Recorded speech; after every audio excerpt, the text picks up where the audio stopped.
Okay, I am back. Come on back in the room. Come on back in the room. Because my child was not going to stop calling me until I answered the phone. So, come on in the room.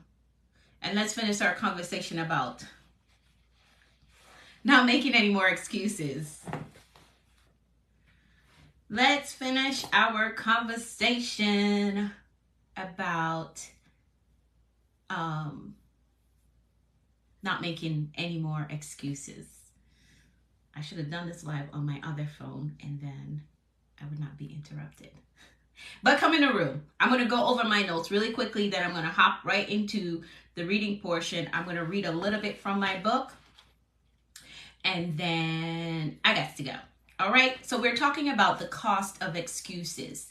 The cost of excuses. So here's the thing that you need to know.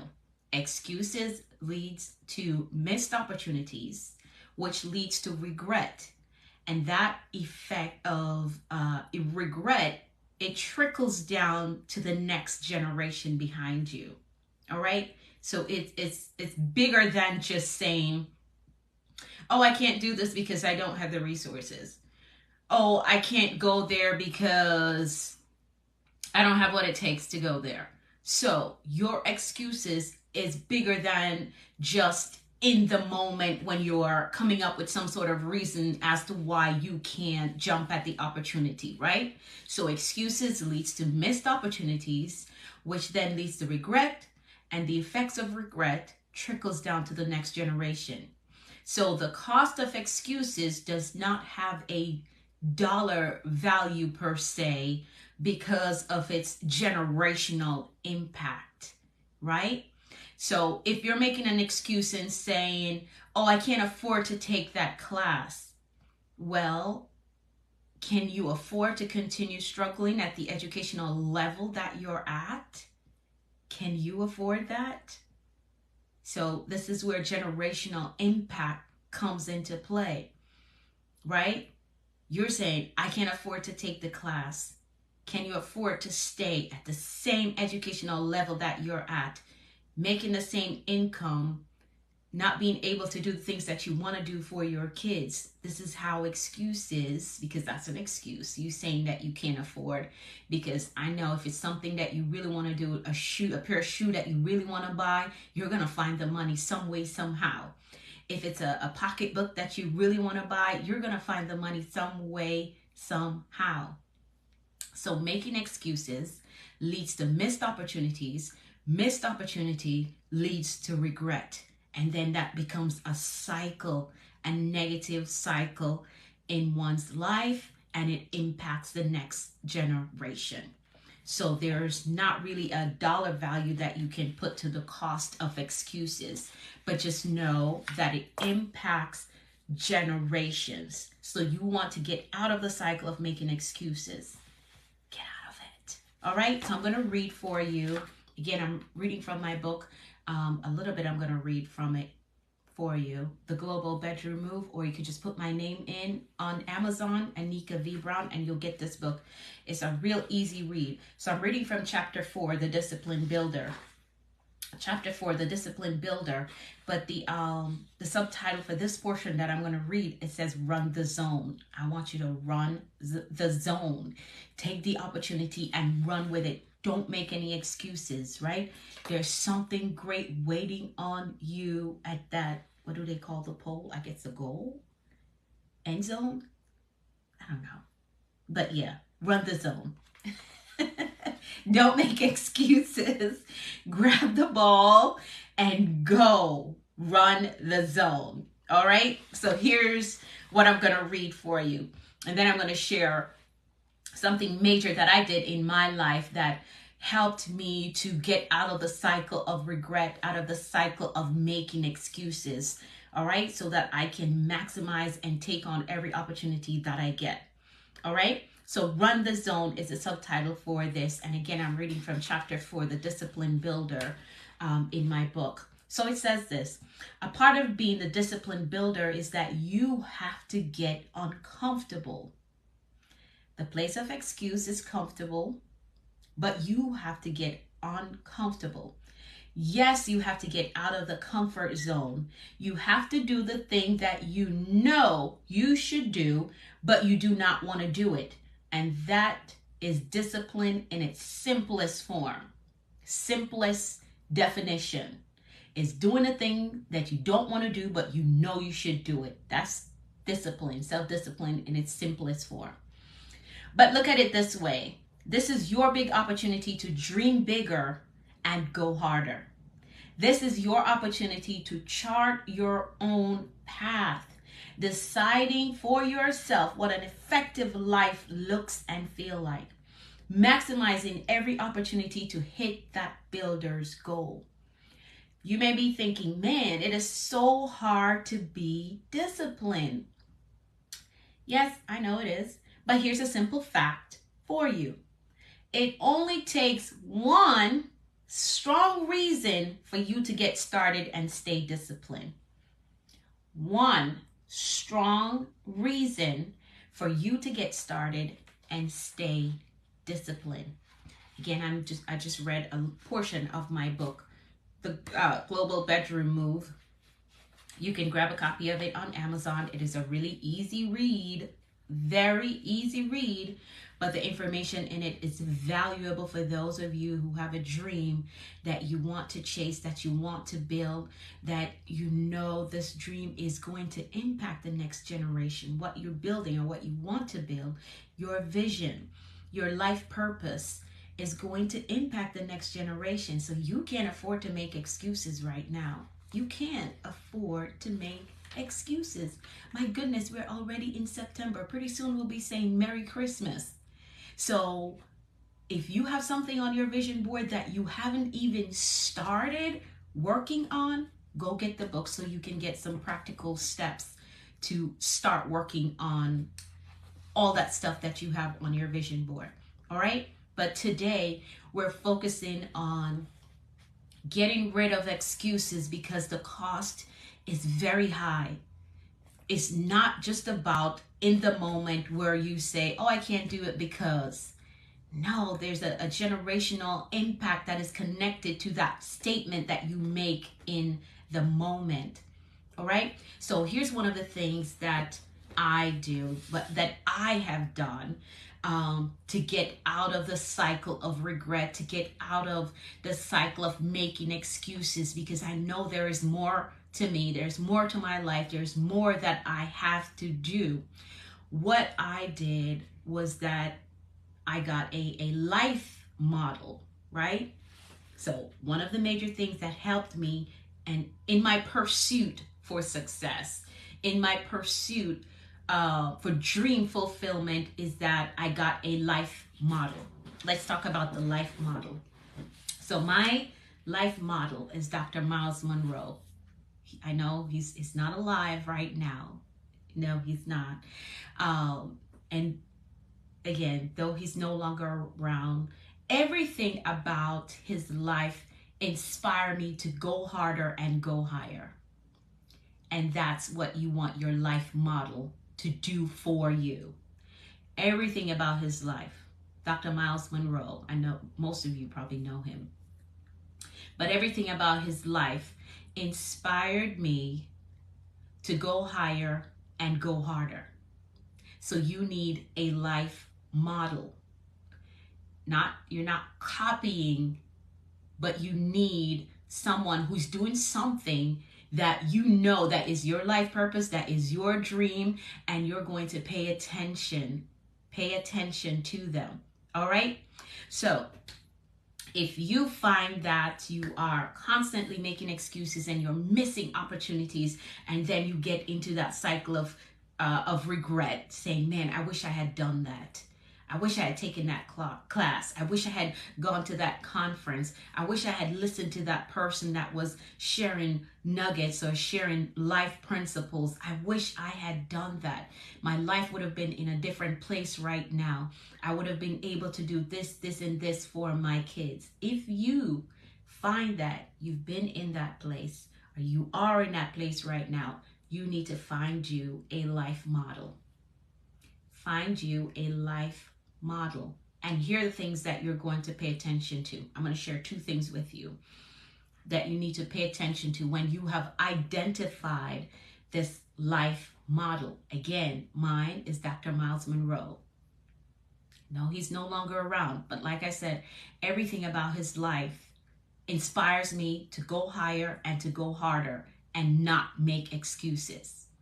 Not make excuses. So you're going to find you a life model, and then you're going to look into what their success practices are. Find out, because they tell it all the time. All these successful people out there, I'm sure that at some point, if you go through YouTube or Google or whatever, at some point, they share at least one thing that they do that helps them on their success journey. So you're going to find a life model, somebody who is doing something or has done something that you aspire to do. Then you're going to look into what their success practices are. With Dr. Myles Munroe, he read 4 books every month. That was one of his thing for success. He read 4 books every month.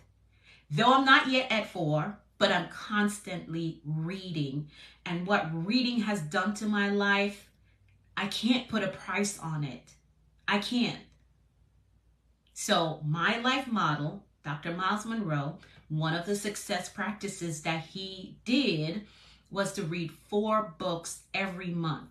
Again, I'm not yet at 4 books every month, but I'm constantly reading. Right now, this is my current read, and I have 2 more that's on the way. They should be delivered tomorrow, but this book is so good. Like, I'm almost done reading it, but once I'm done, I'm going back to page 1 because it's so good. I mean, even if you're not in business, you should read this book. Psychology of Selling by Brian Tracy. I love Brian Tracy. I do. I love his audiobooks. I love his seminars, his audio seminars. You should look him up. So this is my current read.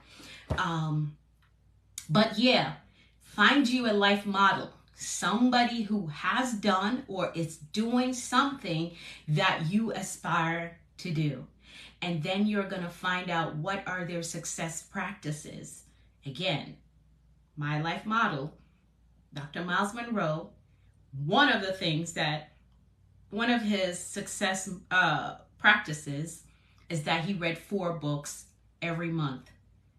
Though I am not at 4 books, I read constantly, and that has made a major difference in my life. Information is synonymous with light, right? So the more information you have is the more light that's within you. If you're in darkness, that means you don't know a lot, right?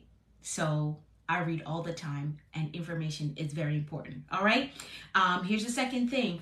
What's their life values and their perspective on success? These are things that you need to find out. It's a starting point for you. Hey, Anthony, thank you so much for hopping on. So what's their life value? What are their life values and their perspective on success?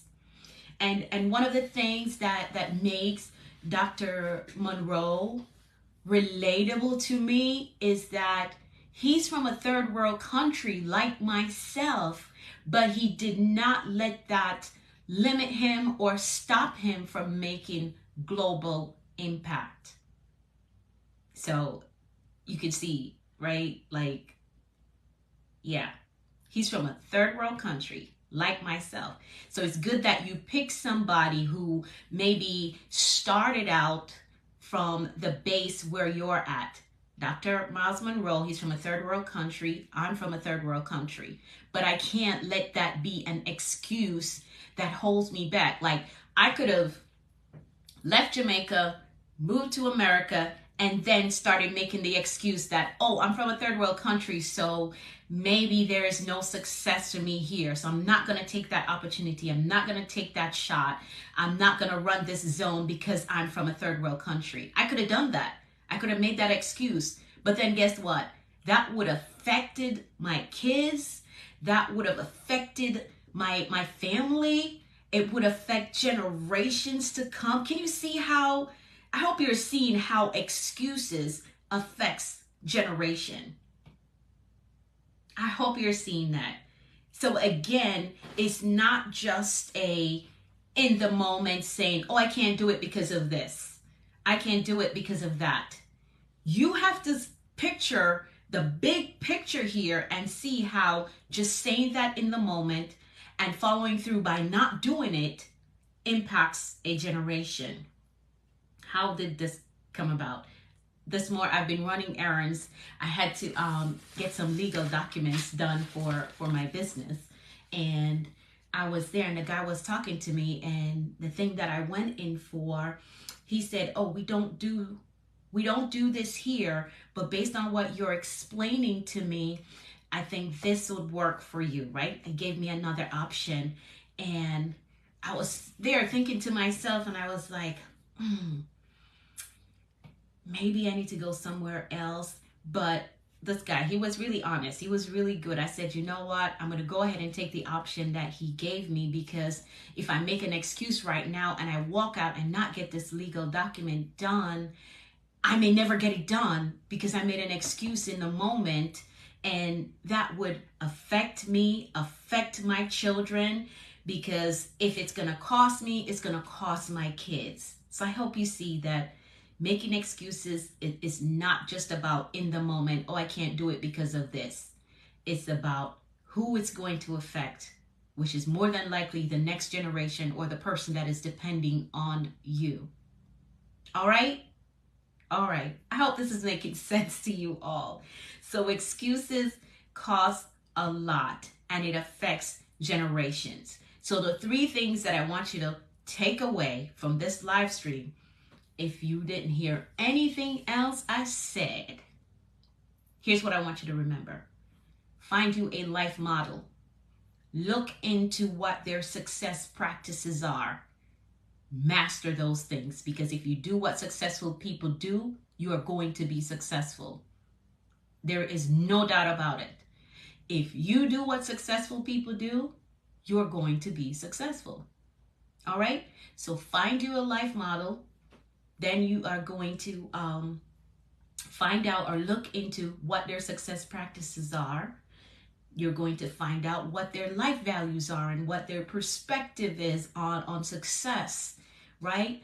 And one of the key things that I did was to find someone who sort of had the same background as I did, like the same starting point. Dr. Monroe's from a third world country. I'm from a third world country. That excuse did not stop him from making global impact. That excuse did not stop me from making global impact, because I could have said, I'm from a third world country.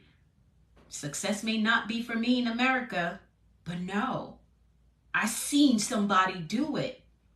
I seen somebody from a third world country make global impact. So, of course, I can do it too. I just need to find out, what did they do? And what are the price that they had to pay to accomplish what they did? The price may be in time. Like I said, Dr. Monroe reads 4 books every month. Well, he read. He's not alive anymore. He read 4 books every month. That's a price. That took time. It took discipline. Like we read in chapter 4, The Discipline Builder. That took discipline to read 4 books every month. That took discipline. So there's a price to pay. So find out what the price is, and you pay the price. You pay the price. Though I love reading, I'm sitting down and I'm reading 2-3 hours every day. Like, that's a price to pay. but the value or what I can reap on the other end of it is so worth the sacrifice. It is worth the upfront price that you have to pay. All right? So again, your 3 things: find you a life model, and do that by finding somebody who sort of started out the way you did, right? Maybe you don't have a college degree. There are a lot of major successful people who don't have a college degree, but they were disciplined, they had a vision, they went after it with everything that they got. So if you find that I don't have the education that is required, find somebody who's successful who did not go to college, and you find out what are their success practices, because college wasn't it, and you model that and work it all the way through. I promise you, if you want to be successful, do these things. Start here. Start with these 3 things. Find you a life model. Find out their success practices. Find out their values. And make sure it is someone that is in a starting point like where you are. Somebody who was in a starting point like where you are right now. All right? I think that's it, because I have some schoolwork that I need to do. But remember that the cost of excuse is way more than just making the excuse in the moment. It impacts generation. So get out of the cycle of regret. And you're in that cycle of regret because you've been making excuses and you've been missing opportunities. So get out of the cycle of regret by running the zone. Run the zone. Take the opportunity. Don't make any excuses. And you will get to goal. I promise you, you will. I've done it and I've seen the result of it. So I'm telling you that it works. It works. It does. All right. I got to go. I love you all with the love of the Lord. I'll talk to you soon.